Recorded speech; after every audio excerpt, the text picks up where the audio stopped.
So this new 6-pack Dodge Charger, I don't think it's a Charger at all. I think it's something else.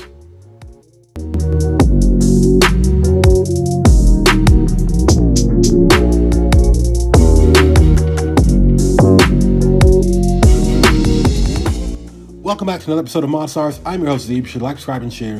And today we're going to talk about the Charger 6-pack high output straight six. And I'm going to be very clear and simplify all this stuff. I think the Hurricane engine is an updated, revised, modern version of the N54 BMW straight six from well over a decade ago. It's a 3-liter twin turbo straight six engine. Nobody else has really done it since. It's that simple. So the cool thing about this engine though, is that it's stuck with a pair of Gary GT20 turbos, which I find funny because anybody who knows about the old option videos will know exactly where I'm going with this and how you make really good power, great power with twin turbo engines, specifically straight sixes from Japan. But we're going to talk about that later on. Now, for those who don't know the specs on this car, here's a little bit, and I got this from Throttle House.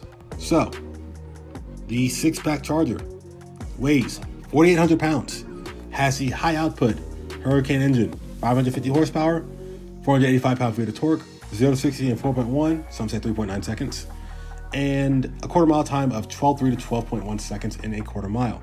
Yes, it is all-wheel drive, and yes, you can convert or revert all the power to the rear wheels via electric drivetrain diffs, kind of like, an M5 or a G80 M4, M3. There's a lot of BMW references going on here, isn't there? Interesting. Now, the other thing they mentioned is that it has high floors due to the battery pack location for the EV model. So if anybody's on the taller side, you may want to reconsider this vehicle, or actually reconsider not getting it because of the limited space and potentially blind spots and low visibility by design. So I found that interesting as well. And apparently some people say there's no suspension for it. In other words, it's not good at driving spiritedly around a track or just driving spiritedly sporty at all. Which leads to my point. If so many people gave negative feedback, the car was not received well because it has the name Charger. First off, I will just say that anybody who associates a car as a muscle car knows it needs to have a V8 in it. If it doesn't have a V8, then it's technically a pony car. Which leads to my point, my theory behind this. I don't think this is a Charger at all. I think it's just a big prototype for the Dodge Dart. Hear me out. Back in the day, the Dart had a slant 6 engine option, did it not? It was a little bit smaller, or visually so, was it not? There's a 2-door and 4-door options for the Dart, was it not? It wasn't a muscle car, didn't have a V8, which would make it a pony car, right? So, I think Dodge knows they have such a big following support for Chargers and Challengers.